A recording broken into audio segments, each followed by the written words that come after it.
Hello, everyone, and welcome to today's webinar on cloud threats and compliance trends for 2018. My name is Thelen Blum. I'm the Senior Product Marketing Manager here at Dome9, and I will be your host for today's webinar.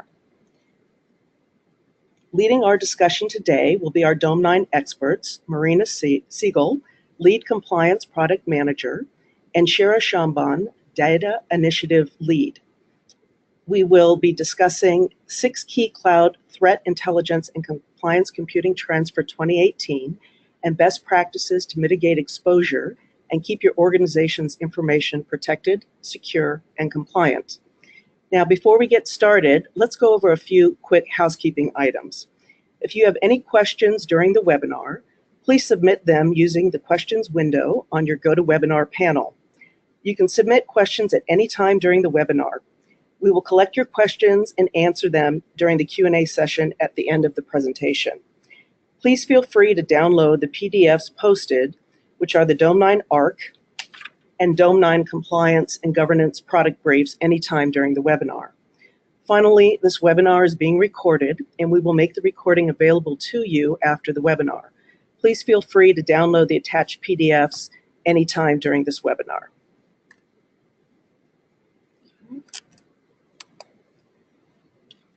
Bear with me 1 second. Now it's my pleasure to provide you with a little background on each of today's webinar panelists. First, I would like to introduce Marina Siegel. Marina Siegel is the Lead Compliance Product Manager for Dome9 Security with CISA, CRISC, and CCISO registrations. Marina has over 10 years of experience in IT compliance and IT risk management within various organizations globally. While at Deloitte, Marina developed access management tools and led the largest GRC implementation in Deloitte Canada and Deloitte Israel. Today, using Dome9's toolset, Marina is helping companies establish a cloud security GRC foundation by automating and embedding cloud security controls into ongoing GRC and security processes. Marina holds a Bachelor's of Science in Information Systems and Management and an MBA in Technology, Innovation, and Entrepreneurship from Tel Aviv University. Next, I would like to introduce Shira Shamban. Shira Shamban is the Data Initiative Lead for Dome9 Security. Shira's background is as a security researcher and technical expert with a focus on threat intelligence. Shira started her professional career in cybersecurity as a military officer in the Elite Intelligence Unit 8200 for the Israel Defense Force. During her 13-year service in this unit, Shira acquired hands-on experience in cybersecurity and intelligence operations while earning a Bachelor's of Science degree in engineering from Tel Aviv University. Now we will launch into today's webinar discussion. Over the past 2 years, we've seen the number of company records breach triple, many of which live in the cloud. Hundreds of millions of records were exposed to the internet, including personal identifiable information, credit cards, username and passwords, medical records, confidential emails, and documents.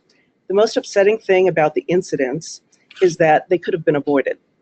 As more companies adopt a cloud-first strategy, placing sensitive data in the cloud becomes a more alluring target for hackers. For 2018, increased cyber terrorism is more of a guarantee than a prediction. In the 60-minute webinar, Marina and Shira will discuss 6 key cloud computing trends for 2018 and best practices to mitigate exposure and keep your organization's information protected, secure, and compliant. The agenda for today's discussion of the 6 cloud computing trends for 2018 and best practices includes 1, the cloud as the main attack surface, 2, money and financial assets as a target, 3, third-party compliance trends, 4, regulations, 5, human errors, 6, why the security industry needs AI, and at the end of our discussion, we will close with Q&A. Without further ado, I will now pass the ball to Shira. Let's get started. Thank you, Thelen. Well, usage of the cloud is increasing rapidly. If you're listening to us right now, this doesn't come as a surprise to you. You're already users or intend to join the rest of us by using this comfortable, flexible infrastructure. According to analysis made by IDC, the market share of the traditional data center is dropping year by year, making room for the cloud. Next slide, please. Now we're here to talk about security. Spending on cybersecurity is on the rise too. But although there is correlation between the spending and the rise in the cloud adoption, these two are not necessarily tied together. Computer crimes have been around since we started using computers for commercial use. Theft based on online services are getting more and more creative. Stealing secrets from state secrets to personal records, stealing money from your bank account, Bitcoin exchange market, or just stealing credit card database, and stealing CPU and GPU of your infrastructure. The more creative hackers get, the better we need to protect our digital premises, cloud included. Next slide. Google Analytics gives us a nice point of view about this too. Looking 14 years back, you can see that 2011 was a tipping point for this industry. The old data centers are losing popularity for obvious reasons. The cloud offers elasticity, compute power, and managed services at affordable prices. You really pay for what you use, either by the time you use the machine or by the amount of data you withdraw from it. Marina, can you tell us about how compliance in the cloud is different than compliance in the data center? Sure, Shira. The compliance in the cloud is slightly different since the responsibilities are now shared between the cloud provider and the customer. Most of you are probably pretty familiar with the concept of the cloud shared responsibility model. The one on the screen is the AWS view of this model. The customers are responsible for security in the cloud. It includes, for example, access management, server-side encryption, installing updates, and ensuring employees aren't exposing sensitive data to unauthorized parties. The cloud provider is responsible for the security of the cloud, such as regions, tenant segregation, software databases, etc. There is some overlap specifically around compliance requirements, but for the most part, the provider and the customer have separate responsibilities. This relationship is defined by shared responsibility model, and it is the basis of how the modern cloud security operates. Even though this is a well-known model that has been around for a few years, the risks and the threats of workloads in the cloud are not crystal clear and still are not common sense. One of the examples that I am pretty familiar with is about access management. Even though there is no doubt about who is responsible for access management in the cloud, which is a customer, as you can see, the risk of not managing access properly in the cloud environment is different. In the past, poor access management exposed you to the risk of internal malicious actors stealing or manipulating your data. In the cloud, if your access is wide open, the risk is much more broad, and it includes internal as well as external bad actors. Next slide, please. Talon? So as we all know, all the industries that handle sensitive data are under various regulatory requirements. These industries are being targeted by cyber criminals on a daily basis, and it is an ongoing battle. And we're all aware that the outcome of not being compliant could be catastrophic. Here is an example. Patient Home Monitoring Corporation lost 50 gigabytes of highly sensitive medical records. Cromtech security researchers discovered the exposed server that contained blood test results, patient and doctor names, case management notes, and many more. This is according to a MacKeeper blog post.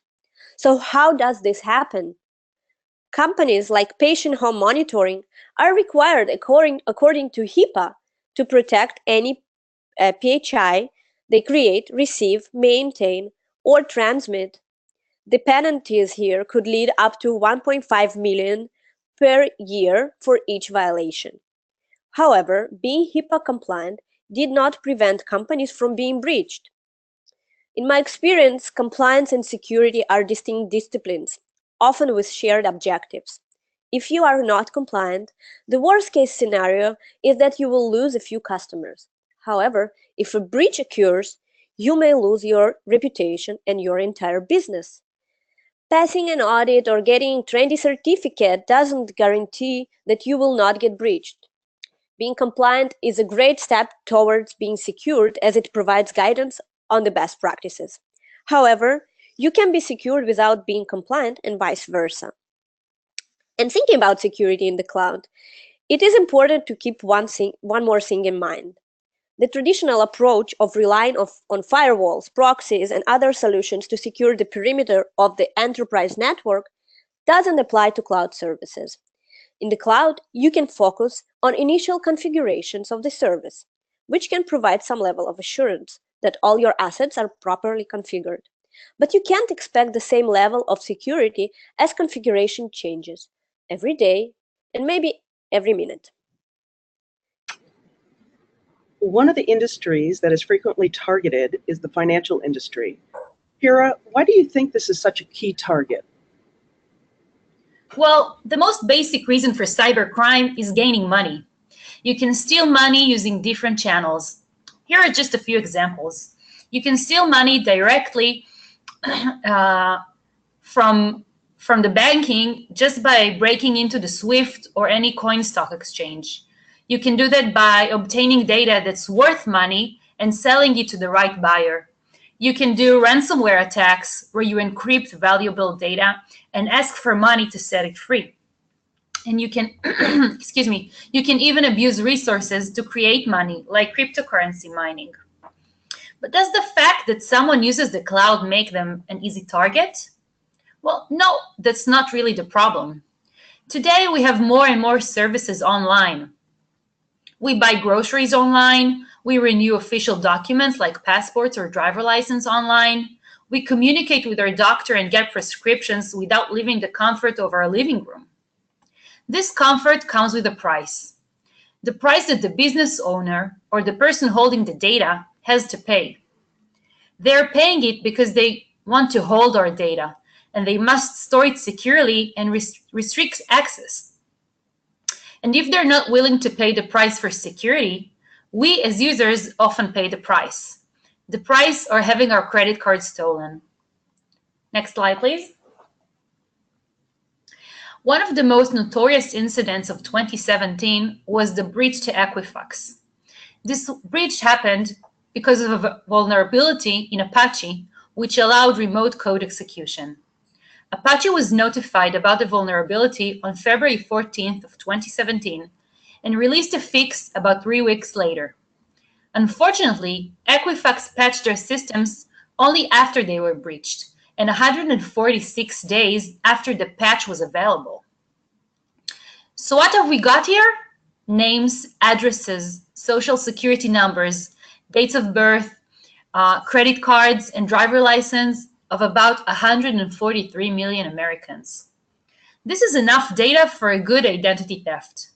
I can easily pretend to be someone I'm not and ask for a loan, for a credit card, or open a checking account. And that's not all. If you cross-reference the Equifax data with data from other massive breaches like the Yahoo breach, and adding the fact that people don't change passwords as frequently as they should, well, hackers just created a wonderful database for identity theft. So Marina, why is it that organizations and companies who are subject to heavy government requirements and regulations continue to be hacked time after time? Well, there is no right answer here, Shira. Each case has different story, and I will try to answer it in the context of Equifax breach. When I watched the Equifax hearing in the Senate Banking Committee, the encryption question caught my attention, and you guys can see it on your screens. Smith, former Equifax CEO, confirmed that the company was not encrypting data at the time of Equifax breach. And Senator Gardner questioned whether or not it was intentional. I also heard multiple times something along the lines, I'm sure Equifax passed all the audits and have all those clean and pretty compliance reports, so whom should we sue? Them? Their auditors? And this leads me to another question about Equifax regulatory landscape. What standards are judges applying for cybersecurity when deciding in lawsuits? And here maybe we can use some help of our audience to answer this question. Talon, can you please help me with pulling? Sure, Marina. Let's go ahead and take a poll from our audience. The question is, what standards are judges applying for cybersecurity when deciding these laws?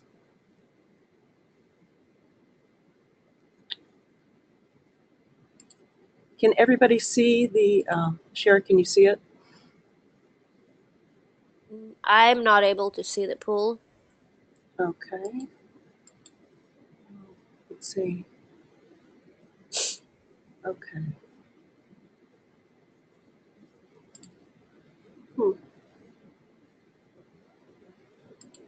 Oh, sorry.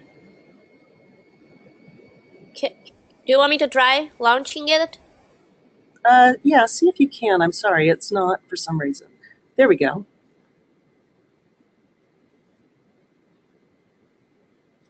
Can everybody see it? If you can see it, go ahead and click on the 4 options that you have. We're going to give you a few minutes to respond. Yep, I see some progress, so let's give it 15 more seconds and we can conclude the pool.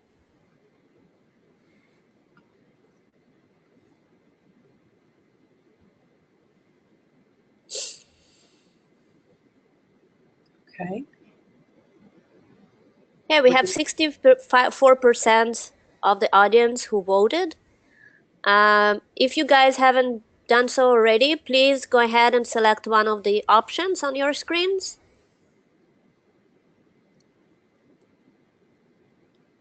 Okay, some more progress. Good. I think we can conclude. Close the pool. All right, so what we can see here is that 44% of our audience think that PCI-DSS is the right cybersecurity framework. And I just want to go back to our slides now. Hide results. Okay, Talon, now can you get us back to the slides, please? Sure. Yeah, but basically, so the truth is that there is no one single framework that is applicable to the Equifax, and specifically PCI is definitely not directly applicable to Equifax since they are not carrying credit card information of the customers, but they are carrying credit reports that are slightly different. But let me take you through some of the results I had when I'm researching this landscape. So based on my research, there is no single standard that fits Equifax use case directly. There are multiple types of regulations that could possibly be used in the court for Equifax case. First, federal regulations. FTC has the authority to hold companies accountable for Section 5A of the FTC Act, which allows FTC to sue companies for deceptive and unfair practices.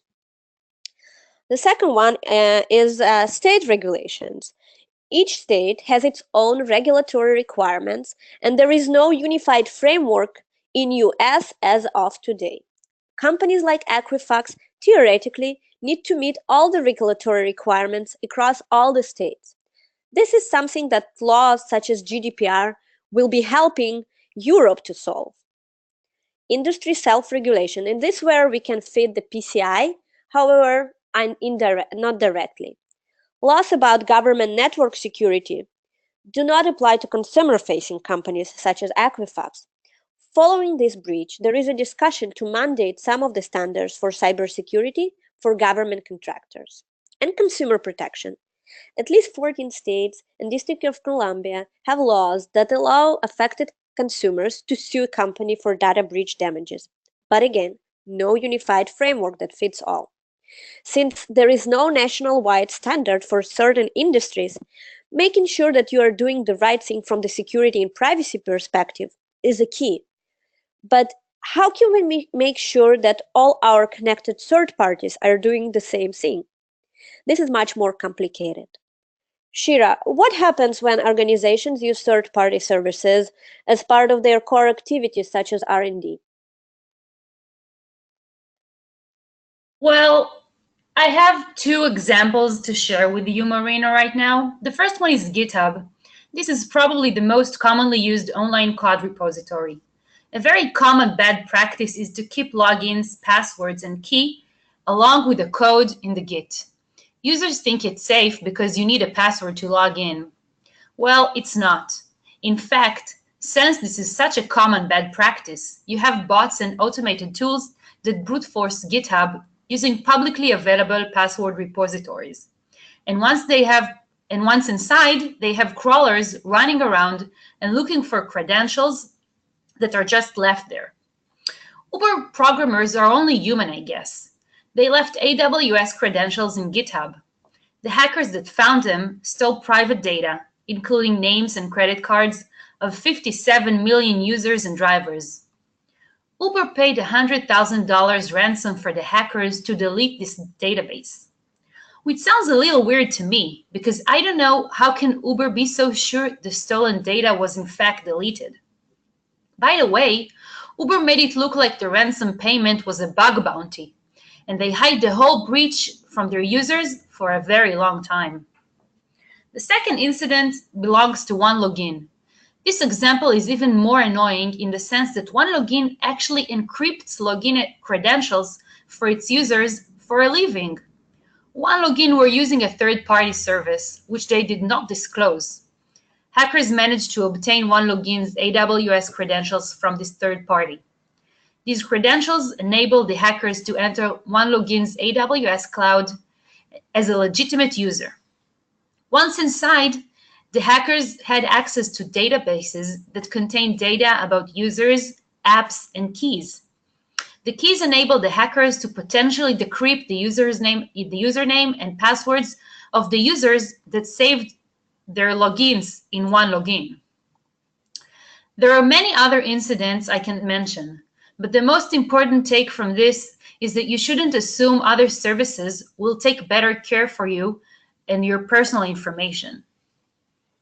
Marina, do we have any statistics about the current company breaches and what regulatory requirements these organizations were using?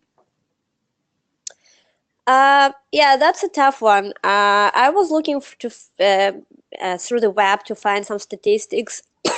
Sorry, and the closest one I could find is statistic about how companies are meeting PCI requirements. As you know, organizations are required to not only to achieve 100% compliance with PCI, excuse me, but also maintain it over time. This means having all applicable security controls continuously in place. Verizon produced a report on PCI compliance across payment industry companies.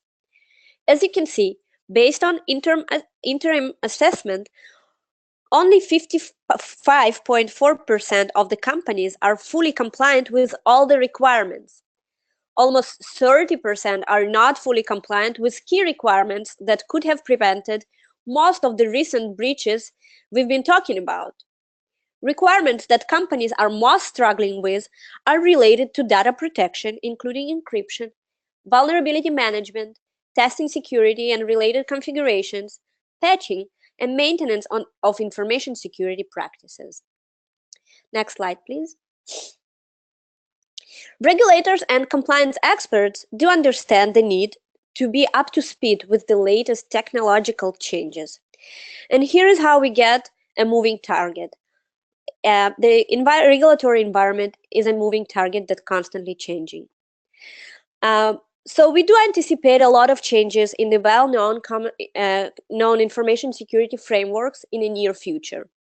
So the first one, the major regulatory law that is going to be passed in Europe in May is coming. Major changes that GDPR is bringing are increased territory and types of businesses, increased data inventory requirements, increased penalties, direct and broader obligations for data controllers and processors, faster breach notification, and of course, right to be forgotten and data portability. PCI, new version is coming in 2019. We may see a major update that would likely call for a major redesign of the framework. NIST 853. Just some time ago, I was reviewing brand new revision 4, and here we are with a draft of the version number 5. The number 5 version has some significant changes. It includes cybersecurity framework that allow integration with different risk and security approaches. It makes the security and privacy controls more outcome-based. It has consolidated view of privacy and security controls catalog, as well as new state-of-the-art practice controls on threat intelligence and empirical attack data. ISO 27001, Information Security Management Systems, transforming from one single standard into more detailed guidance that includes now 2 more versions, 002, Security Techniques, and 17 that provides guidance on information security aspects of cloud computing. So with all this in mind, and the fact that the regulations are constantly changing, Shira, can you tell us a little bit about tools that can help us to keep up to speed with those regulations? Of course. By now, I'm sure that you understand that regulation is here for the users. It's here to protect us and our data. On the other hand, regulation is a headache. Sometimes you need a lawyer just to explain to you in plain English what do the authorities want from you. And then you need a technical consultant to tell you how to implement these regulations in your unique environment. One of the tools that Dome9 developed to help the users to deal with the situation is the compliance engine. Our compliance experts, such as Marina here, go over the regulations and standards and break them into ingredients that has influence or relevance to the cloud environment. You can see on the left side of the screen bundles for CIS, PCI, HIPAA, and we keep on updating and adding new bundles all the time. Each bundle contains detailed rules that your cloud environment should fulfill to be compliant. Our users can also create their own bundles and rules according to their internal procedures and needs. Next slide, please.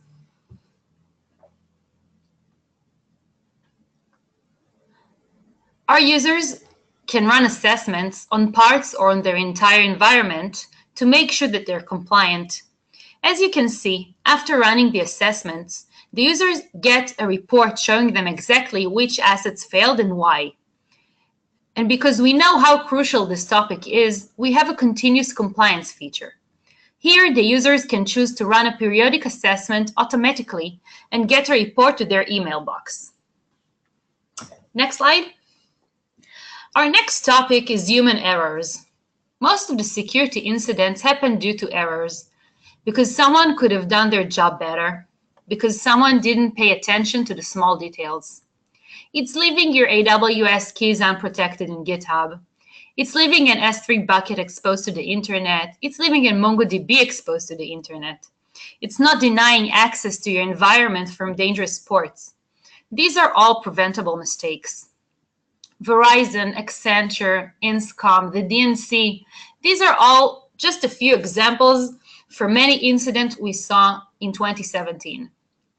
The organizations I just mentioned left S3 buckets open to the internet, exposing a lot of sensitive information that including users' private data, internal correspondence, projects, and so on.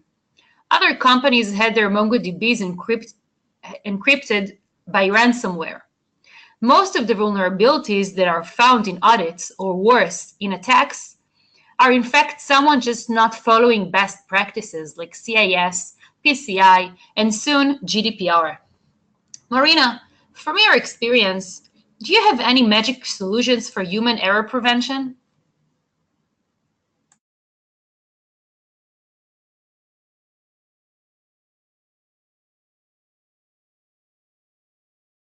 Maybe I should unmute myself. Sorry. So yeah, there is no magic pill here, Shira. Human error prevention is an ongoing process, and regulation here is our best friend. I suggest using regulations to help you with setting priorities. One of the priorities is raising awareness. So how do we make people care? Probably not by using traditional boring presentations. If you want to do it right, you probably want to move away from those to interactive campaigns that cover personal safety of your employees. The other thing that comes close to magic when it comes to preventing human error is standard processes and checklists built into your systems while performing critical tasks. Control automation, that is absolutely a must if you want to scale. And of course, the Ferrari of human error prevention are the tools and techniques such as artificial intelligence to free human mind and prevent more difficult types of errors. You want artificial intelligence tools to help you with identifying patterns, developing and applying rules, and the ability to react to an unanticipated situation. Shira, do you have any insights into how security industry is using artificial intelligence today? Well, of course. Managing security alerts is a huge challenge these days. Suppose you have a good IDS that is well configured. Reality is it will bring some false positives and duplicates. That makes sense, right? Better safe than sorry. So now you have your SOC analysts go manually over these alerts, try to figure out what to do with it. Let me say it again, manually. Handling an alert takes minutes to hours, depending on the alert. If I make a very moderate assumption that it takes 20 minutes to handle an alert, and if we have 10,000 of these a month, we're talking about more than 3,300 hours a month, which means 18 full-time employees. I'm sorry to say this, but most companies have nothing near 18 employees doing SOC at any given moment. This means that alerts don't get handled on time or don't get handled at all. By the way, within the US, 37% of organizations in the research say that they have more than 50,000 alerts a month. These are insane quantities to handle manually, understand each alert, and if necessary, act upon. Oh, and of course, report the supervisor who will add some extra tasks to be on the safe side. The machine learning algorithms available today are a good solution to this waste of time. An analyst is not supposed to handle duplicates and false positives. False positives should be very minimal, and not almost 50% as the research FireEye made indicates. The solution we at Dome9 came up with for this problem is Magellan. Magellan is a new product that analyzes the network traffic logs along with other configuration logs like CloudTrail, enrich them with data from the user's account, and by that get the context of the event we just saw in the cloud. By that, Magellan can determine if this is a legitimate event or not. If we identify an unusual activity or traffic, we push the user an alert, prioritized by the severity of the event, with all the relevant data, and again, to give this event a context. On top of that, we even can offer the user remediation. By the way, if this sounds interesting to you, we'll be having another webinar about Magellan very, very soon.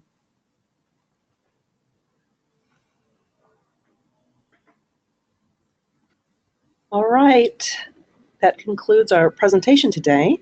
However, it looks like we do have some questions from the audience. The first one we have is for Shira. Shira, if a CISO has limited budget, how would you suggest he spends it? Well, thank you for this interesting question. Budget is a very relevant topic because it's a challenge we all face. CISOs need to deliver the board the message that if security If the security plan that they suggest seems expensive, well, the cost of handling a ransomware or data leakage is going to be way more expensive, money-wise and reputation-wise.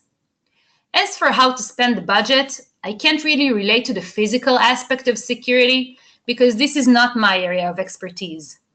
But as far as security cybersecurity solution go, I think that any solution the CISO chooses has to include these three elements. Number one is a logging and monitoring system to know what actions we're taking in your environment at all times. It will be used to create alerts on unusual events or configuration violations. And of course, in case of an incident, it will be used to investigate it. Number two is an up-to-date visibility to your network. Since cloud is such a dynamic environment, you need to know at any given moment what assets do you have and what kind of traffic are they sending and receiving. I've met with companies who were sure their security configuration is flawless, and within minutes I showed them they have assets that are connected to the internet, which they were not aware of. These kind of mistakes do bad PR for the cloud. Number three is a security awareness program. If you could only choose one project to spend your money on, I would say this is it. Most security incidents happen because of lack of awareness, and this is something the CISO has to pump to the employees at all times. I hope this answers your question. Great. The next question we have is from Marina. How are you to achieve compliance if the requirements are constantly changing?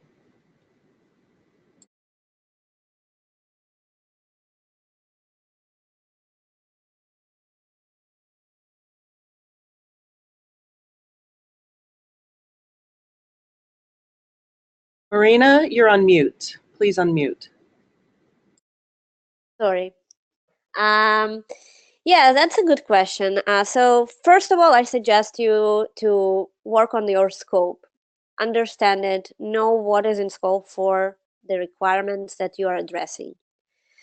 You need to know what exactly is in scope for each regulatory framework you want to work on. You also need to have full visibility into your cloud environment, which is not as simple as may sound. Second, know that the first priority is to do the right thing from the security perspective, and only then look at the regulatory requirements. Your priorities here should be based on the principle of securing and protecting your data, and only then on priorities dictated by compliance and regulators. Third, use automation as much as possible in order to scale. You can automate the way you document and test your controls on the ongoing and the ongoing process of achieving compliance will become much more smooth. Instead of running report every day, what you can do is, for example, to get an SMS notification in case something major is changing. I hope that answers the question. Great, thank you. The next question is for Shira. The cloud is considered a secure environment. Why do we need additional security software instead of endpoint security? This is a great question. We're constantly being told that the cloud service providers, how safe they are and how security aware they are. And they even keep on adding security features and capabilities to their products all the time. On top of that, most organizations have antiviruses and other products installed on their employees' computers.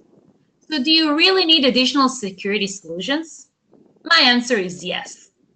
There is no bulletproof product. Every security solution out there has its strengths and weaknesses. You need several products to complete one another and compensate one another. Since we're talking about the cloud today, I must add that endpoint security is not enough here, because in the not so unlikely event that one of your users have their cloud credentials stolen, your endpoint security will not alert you on this malicious activity going on in the cloud environment. So to sum up, if you choose to implement additional security products, they should secure the areas that right now are not secured enough. Okay, thank you. Next question is for Marina. What is the main differences for security compliance in the cloud as opposed to a traditional data center? Great question.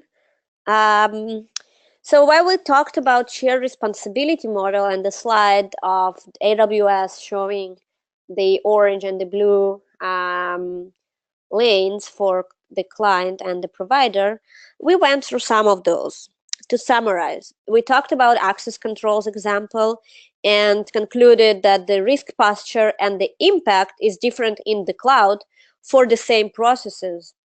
Companies are responsible for less processes in general, and they don't have physical aspect now, but the severity of the risk associated with the most sensitive processes, such as security configuration management, is much higher.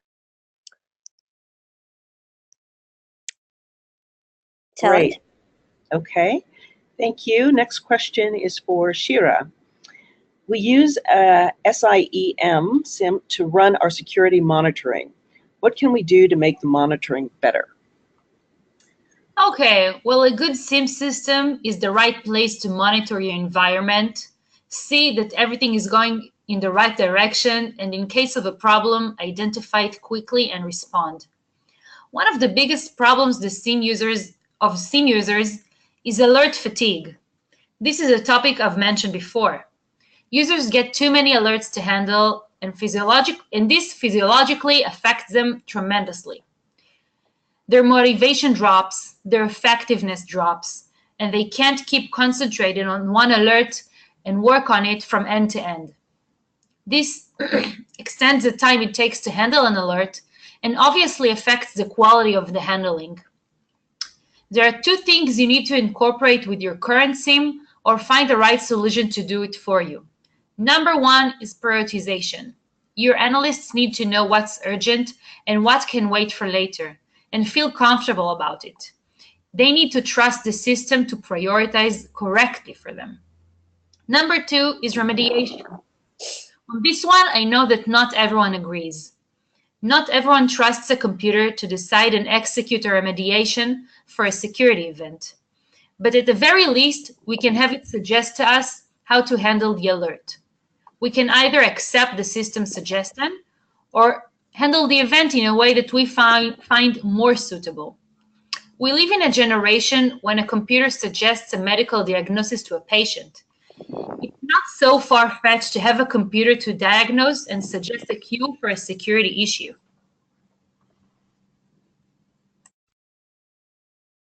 Okay, great. Thank you. Next question is for Marina. We have a GRC tool. Is it enough for continuous compliance?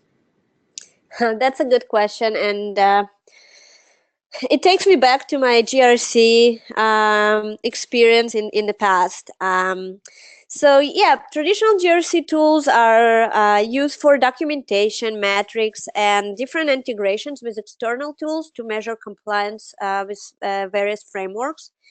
So you can integrate them with vulnerability management or code scanners.